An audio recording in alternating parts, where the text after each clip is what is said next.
Hello again. Here's a quick video on how you can research and find and download information on geodetic control markers, or commonly referred to as benchmarks by a lot of people. I'm at the home of the National Geodetic Survey. I'm going to go to the Survey pull-down tab. There's a lot on here I could talk about, but those could all be individual videos. For this one, I'm going to go right here to the Survey Mark Datasheet. And you can come here and read all about these sheets. What I'm going to show you real quick is the methods that you can use to download or find the marks that you're looking for. If you actually know the station name, let's say you find a disk in your neighborhood, or you're climbing a mountain or something and you find a disk embedded in the rock, you take a picture of it, you'd like to get some information on it, you could actually come right here and input the station name and the state that you're in and find it that way. Every single control point has what's called a PID, permanent identifier. If you know what that is, you can use this method. Here you can go, each of these will bring you to another page, I should just say that. You could download all the marks in the county that you're interested in. You could come here and do a radial search by inputting a latitude and longitude of a certain area, and then doing a radial search out to so many miles. I think you can go out as far as 6 or 10 miles, I forget. You do a rectangular search by giving the corners the latitudes and longitudes. If you know what USGS topographic quadrangle map you're on, you can search that way too. So there's a number of ways, and they also have an interactive map. You can go here, and there's just a little information here. You just close that. You can just go to the area you're interested in. I'll just go down here to Asheville. I'm actually in the works right now of making a video in response to Jon McIntyre's video he did. I think it's called Flat Earth Mountain of Evidence. And he did a lot of work lining up mountain peaks and whatnot. You could literally come in here to those mountain peaks and find the geodetic control markers that are located in these areas. So you can come here and try that. You can turn off and on and select what stations you actually want. I'm going to demonstrate using Google Earth. I've got a plugin for it, which basically does the same thing. And I've actually already done some research here on these mountain peaks. And you can see I went to each peak and did a radial search. And actually, these I input myself. I actually went in and found the tops of each mountain and input my own peak. So I'll turn those off. So I'm left here with just the control. This is geodetic control, and you're going to see it returns horizontal points and also vertical points. These are vertical benchmarks. I'll show you both of them. Here's a mark called Pisgah Reset. I clicked on that, and if my internet connection is behaving, it should return the NGS datasheet for that point. Don't fail me now, come on. There we go. Usually these pop up quicker, but for some reason tonight it's a little slow. You can see down here it's actually loading that. It's just making me look slow here. All right, so here's this mark. It's called Pisgah Reset. You can see it actually gives you the date of the retrieval that you're finding these. Here's its PID. Tells you what state and county it's in. It tells you what U.S. Geological Survey quadrangle, the 7.5 minute by 7.5 minute topo sheets. That's what we're talking about. It tells you the name of the sheet that it's on. Gives you the latitude and longitude of the station, the ellipsoid height, what epoch we're talking about in terms of what adjustment we're talking about. And, I'm not going to go into all these details. The orthometric height is the elevation. You could refer to that as, height above sea level. That's what we're talking about there. That's not exactly a true statement, but to differentiate that number from the ellipsoid height, that's close enough. We're in the ballpark. You could go ahead and click on these links and read in more detail what the ellipsoid height is, what the NAVD 88 orthometric height is. It will define that for you. And then there's the geoid height, and a lot of information here you probably don't care to know about. The Laplace correction, that's the tilt between the ellipsoid reference and the gravity-based, geoidal reference, or astronomic, basically, reference. It tells you the accuracy of the point, which is pretty cool. And what else can we talk about here? It tells you how it was observed. This happens to be a GPS observed point. A lot of the points I go looking for in this work that I'm doing, I'm generally looking for older classical stations. I'm going to try to find one for you to show you. And a lot of these have photographs attached. Not all, but some of them do, which is pretty cool. So it's going to show you a picture of the disk. Let's see what we got here. So here's the mark right here in a concrete. This piece of concrete probably goes down a good 4 or 5 feet, maybe deeper. And then there's a brass disc. So they've taken a picture here in reference to a structure, so you can kind of gauge where you are. Like, let's say this is all snow-covered ground. You'll have a better idea of where to look for it. Here's probably a picture of the disc itself. Yep, there it is. So you notice it's an old mark from 1933, but they restamped it in 1987. That tells me there's some history there that I could go and research and find out what that's about. What does that even mean? Let's see. Where am I? Go back to my Google Earth. Here we go. Continuing on with what information is here.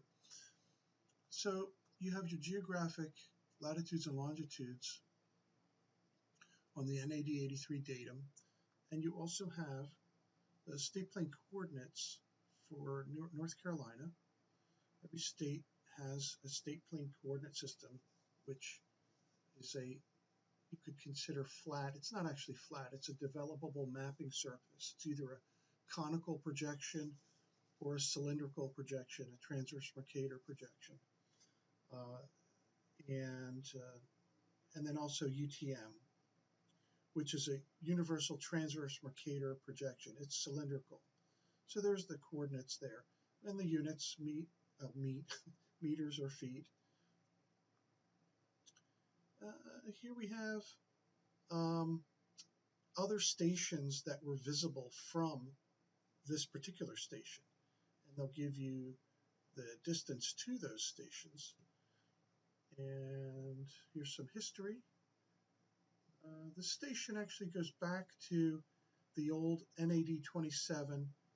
So it was a classical triangulation station way back before satellite observations became available.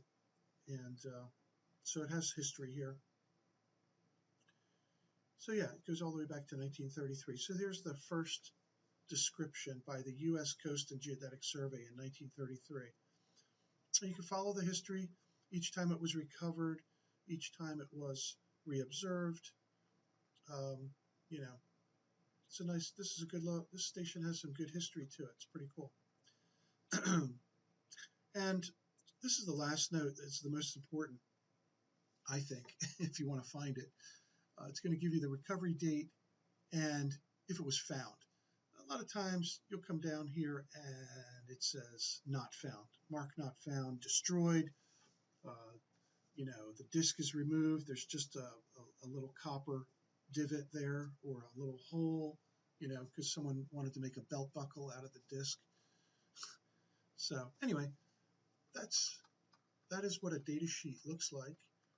Generally what I do, whether I search from the NGS website or using this plugin, I will go ahead and copy that. Come on down. It's a long one. It's going to be several pages. Control C and pop it into the text editor. Control Home. Go away. So what I'm going to do is save it. And I don't like to type, so I copy file, save as. I'm just going to put it on the desktop.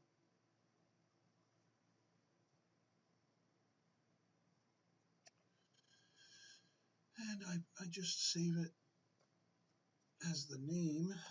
Get rid of designation. I don't need that. And I like to save the PID with it, save it, and now that ASCII file can be imported into my software, which will read all of the values, you know, for the latitude, longitude, the ellipsoid height, and everything else. It all goes in without me having to type in anything.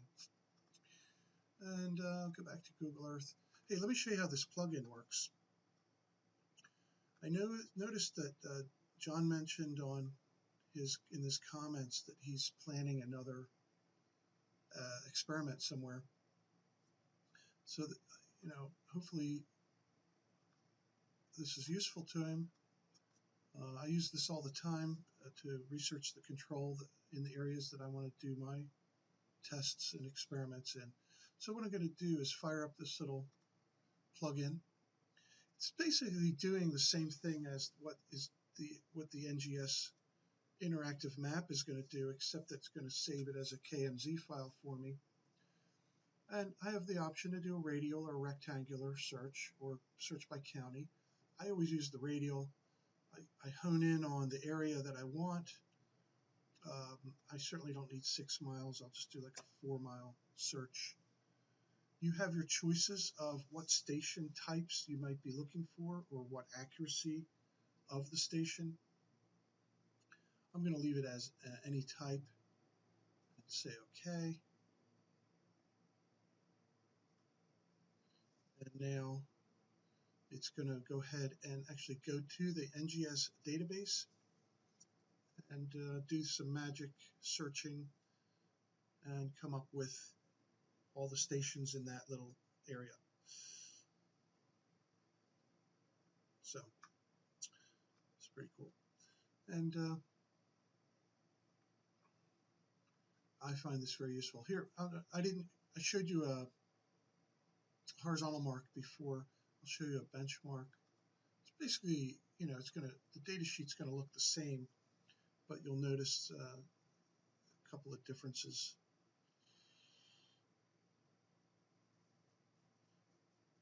Some of the marks have both. I'll show you one of those too. I don't know why it takes so long these days. All right, I'll start whistling now. Oh, here we go. So here's a designation as Y59. There's the PID. It is a vertical benchmark. Okay, so it's telling you here that the horizontal coordinates were scaled from a topographic map. So it wasn't surveyed horizontally by triangulation or by GPS or any other method. It was just scaled. So the position is truncated to the nearest degree or nearest second just for being able to place it on a map. However, the elevation or the orthometric height is very precise. So it's a second order, class 0 accuracy mark. You can read about that, what that actually means. But there it is in feet. And that's it. Let's see. Here, 1994, he says, recovery note by North Carolina Geodetic Survey, mark not found. If it still exists, it's under timber retaining wall. All right, so someone went out there many years after 1936. You know, you're going to find that. Sometimes these are no longer there due to construction or any number of reasons. Let's go back here. I'll show you one that's both. The station is going to have, if it exists, let's put it that way, it's going to have good info on it. It's going to have good horizontal position, and it's going to have a leveled vertical elevation on it.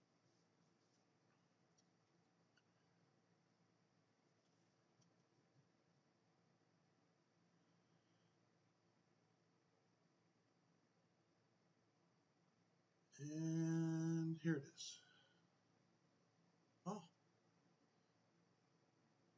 I take that back. Okay, so it's got a second order horizontal position. It's established by classical geodetic methods. That means triangulation or traverse. So this has not been occupied with a GPS receiver. Let's see the recovery on it. So the last recovery is from 2010.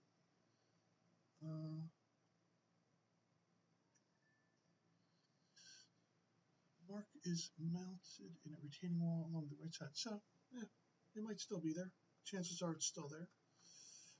It's got a photograph. Let's go look at that.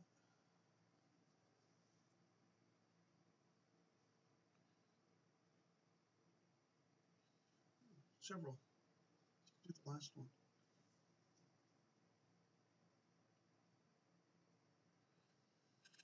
Oh, look at that. A little blurry, but oh, you know, this is a highway marker.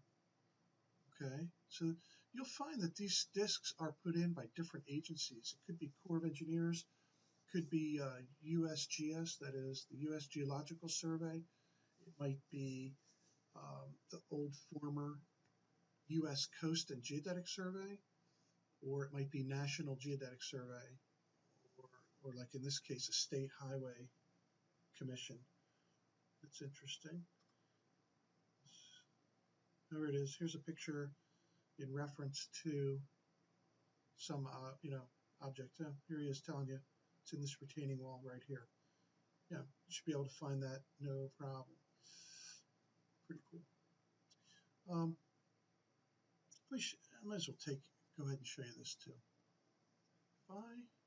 It's been a while since I did this. Okay, so here, I'll just say find marks. It's pretty easy. It's going to do a 5-mile search, and I believe it just chose the center. There we go. It did a rectangular search here. So this works really well too. You know, I can't complain about it. So the same thing, you can grab the data sheet off the map. A little quicker. So there you go. So you do your research like that and copy and paste these into text files. In the case of this, in the case of the Google Earth plugin, of course you could save each one of these as its own, whoa, KMZ. Man, stop it. There we go. Which I did for this location. I saved them as each mountain like that. So I think that's it. I'm going to leave it there.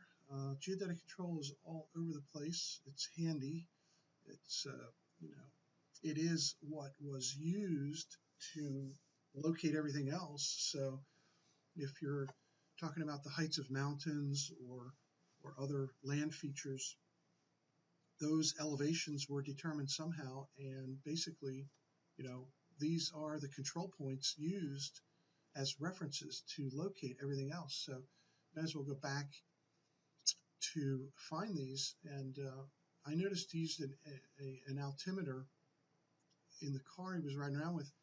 You could go right to one of these marks and really get a good check on it. You'll notice that at airports, they have geodetic markers set at the airports, and those are used again to verify altimeters are reading correctly. Of course, altimeters work on air pressure, and that's a whole other topic in and of itself, what causes air pressure. All right, in keeping with my my new direction to make shorter videos, I'm going to end it here. I tend to just go on and on and on. All right, this is a good place to stop right there. All right, talk to you soon, and have a good one.